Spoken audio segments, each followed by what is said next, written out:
जैसे ये दास प्रारंभ में इन अन्य पंथों वालों को कहा करता था, जो भी आ जाता था संपर्क में सत्संग सुनने, कि भाई आपका नाम गलत है, आपका गुरु पूरा नहीं है, आपकी साधना गलत है। ये राधा स्वामी, धन धन सतगुरु, जय गुरुदेव वाले और ये तो सारे निरंकारी वाले ये आते थे जो सुनकर सत्संग है।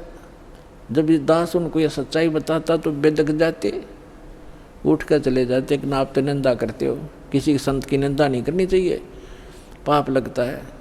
अरे भले आदमियों, निंदा क्या की मैंने? तेरे गुरु को चोर बताया ना, डाकू ठग बताया नहीं, उसके ज्ञान की त्रुटि बताई है, ज्ञान में कमी है आपके गुरु जी में। संत तो अच्छे ही होते लेकिन ना समझ में आई। ये श्रद्धालु होते हैं कि ना गुरु जी के बारे में कुछ नहीं सुन सकता, और अब आन लग रहे रोते हुए लुट पिट के, रोआ बरीत रहे, नाश हो गया। 30 साल हो गए राधा स्वामी में, जीवन खो दिया, सब कुछ लुट पिट गया। इकलौता पुत्र था वो भी मर गया। बता, अब टिंडे ले लो राधा स्वामी में, धन धन सतगुरु में। अब साची के 6 माह में गुस्सा होते थे। और यहाँ का इतिहास देख लो, सन 1994 से जो जुड़े हाथ उनके ठाठ देख लो, और उनके घर में कोई दुर्घटना हुई तो आप पूछ कर देख लो, लाखों की संख्या में भक्त हैं। तो भगवान की शरण न्यारी होती है।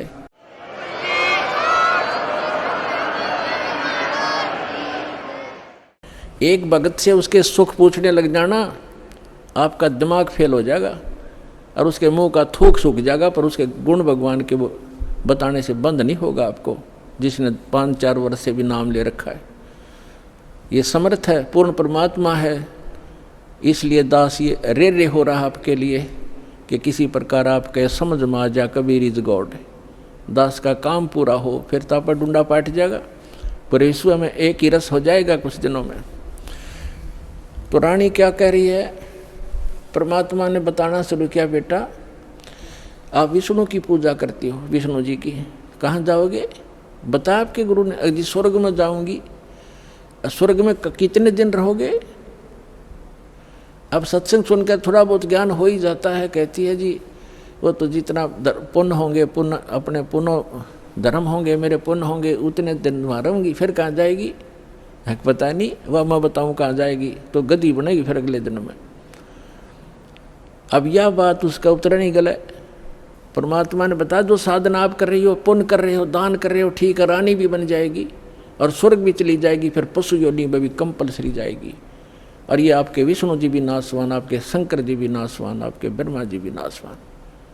तो कहते हैं थर पकड़ थर होई।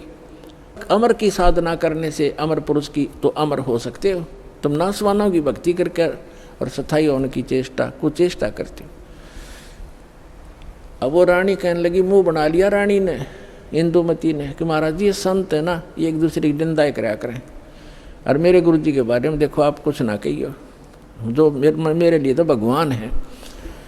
परमात्मा बोले, बेटा अगर गधे ने कोई गाय को है और गधी को कोई ये बताओ ये गधी है गाय नहीं है बेटी, और वो नौका तो मेरी गाय को गधी क्यों बताता है, तो दुख नहीं मान्या करते। उसकी जांच करे सचमुच क्यों कहा इसने ऐसी कड़वी बात, लेकिन वो नहीं मानी। अपने आत्माओं अपने बच्चों तक पहुंचने के लिए परमात्मा ने कितना प्रयत्न करना पड़ता है, इन काल के दूतों ने ऐसा उलझा दिया। अब परमात्मा ने बहुत कोशिश की कि बेटा मैं तेरे हित की बात कह रहा हूँ, मैं तेरे गुरु जी को चोर नहीं कहता, गुंडा डाकू नहीं कहता, उनको ज्ञान नहीं है। वो विष्णु जी को समर्थ शक्ति बताते हैं, विष्णु जी खुद नाशवान है, तो आपकी रक्षा कैसे करेगा वो? शिव जी को आप भगवान मानते हो। परमात्मा ने बताया कि जिस समय भस्मागिरी नाम का एक संत भगवान तेरे शंकर जी के सामने ऊपर ने पैर नीचे ने सिर करके 12 वर्ष तपस्या की। आपने पढ़ा होगा पुराण में, कहाँ जी पढ़ रखा है, सुना है, पढ़ा भी है। और जब भस्मकंडा शिव से मांग लिया और भगवान शिव को मारने की चेष्टा करने लगा वो भस्मासुर, तो भगवान शिव जी ने क्या किया? भाग्य थे ना वो, तो वो अविनाशी हैं, जिनको तो अविनाशी मान रही, उनसे तू रक्षा की बात देखे, सुरक्षा, वो आप सुरक्षित नहीं। अब बात सारी साची, पर गुरु जी के बारे में सुनना कति पसंद नहीं। वो पिछला रंग चढ़ रहा है कसूता। तब परमात्मा ने कहा, बेटा मान से मत मान, देखो मैं वैसे अपने आप को भगवान कहें तो कोई ना कतिये ना मानने दिन जनता। परमात्मा ने कहा कि जिस भगवान की मैं भक्ति बताता हूँ वो अजर व अमर है, उसकी भक्ति करने से आपकी आयु भी बढ़ जाएगी जो मंत्र मैं दूंगा, और जो मंत्र आप जाप करते हो इससे आपकी उम्र ना बढ़ सकती ना घट सकती, और हम जो मंत्र देंगे उससे आपकी जितनी आयु आप चाहोगे वो बढ़ जाएगी। तो वो फिर भी ये कहती है जी इस तरह की बातें तो ये संत आपस में खूब जानते हैं, मुझे तो अपना गुरु बिल्कुल मेरे हृदय में समा रहे हैं। तो परमात्मा ने कहा ठीक है बेटा, साच कहूँ जग माने नहीं और झूठ कही ना जाई हो, और ब्रह्मा विष्णु शिव जी दुखिया जिन ये राह चलाई हो।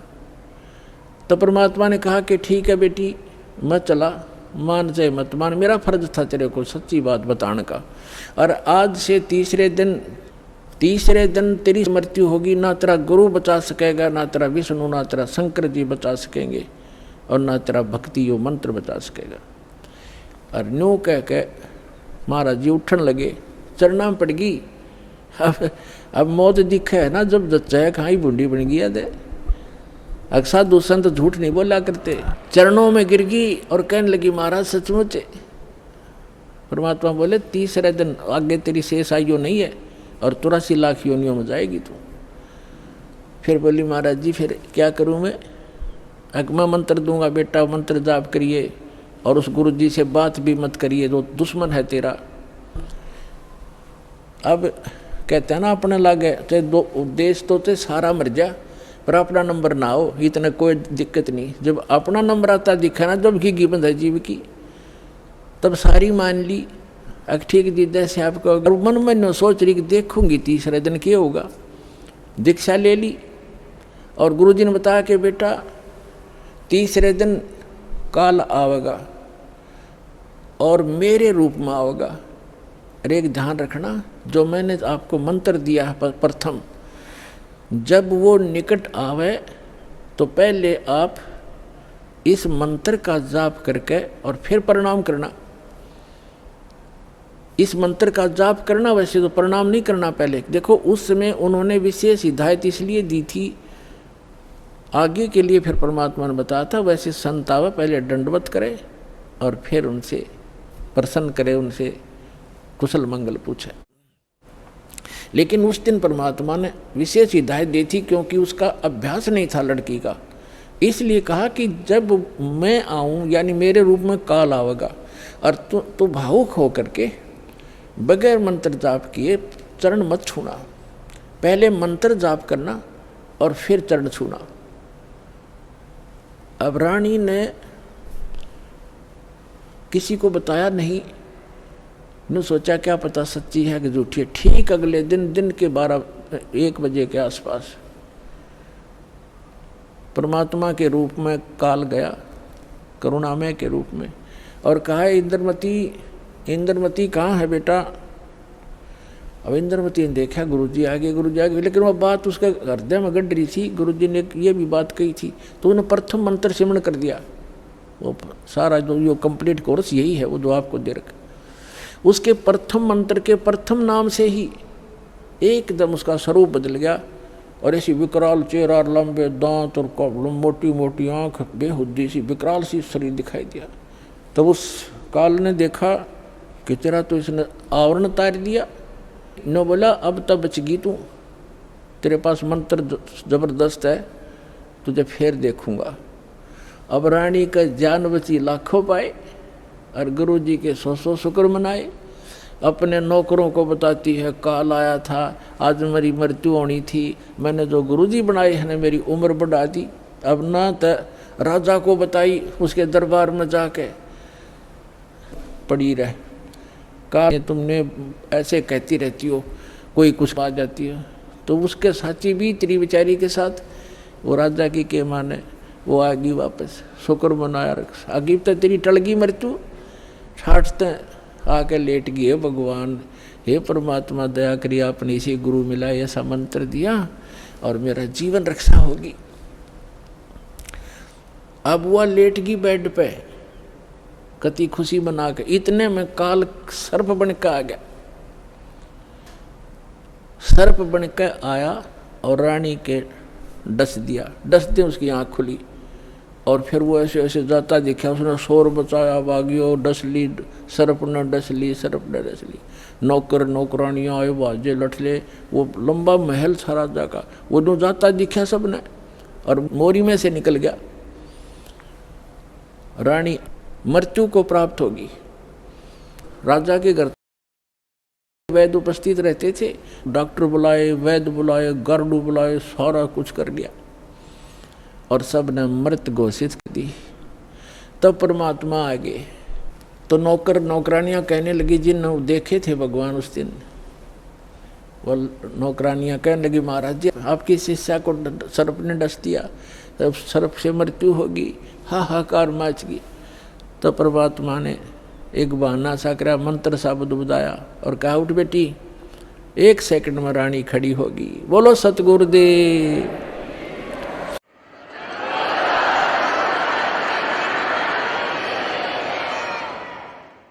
परमात्मा ने लीला की। रानी ने पूछा, महाराज ये कौन सा मंत्र था? परमात्मा ने कहा, बेटा बिरोली मंत्र है। बिरोली मंत्र क्या? कि राम नाम जप बिरोली, गुरु की शरण में रह बिरोली। वो तो एक बहाना बनाया था कि इस बालक को बढ़ा दूं, लेकिन वो तो समझ सकती है मंत्र की क्या आवश्यकता उसको। अब रानी की खुशी का ठिकाना नहीं रहा और राजा का भी दचगी, गार्डू भी फेल, वैद्य भी फेल। इतना जरूर मान लिया संत ठीक है, लेकिन राजा की बुद्धि 7वें आसमान पर होती है। पुण्यकर्मी प्राणी होते हुए भी वो दुर्भागी होता है जो भक्ति नहीं करता, और रानी होते हुए या राजा होते हुए जो भक्ति करते हैं, सत साधना करते हैं, चाहे कैसे भी कर रहा है। परमात्मा कहते हैं, चाहे कोई भक्ति करे कपट की और उसको भी अपनाऊं और श्याम दाम दंड भेद से ती फिर सिद्ध मार्ग लाऊं। अब देखो, परमात्मा काल को आने भी नहीं देता, इसलिए आने दिया रानी का जच्चा ना हो या बात।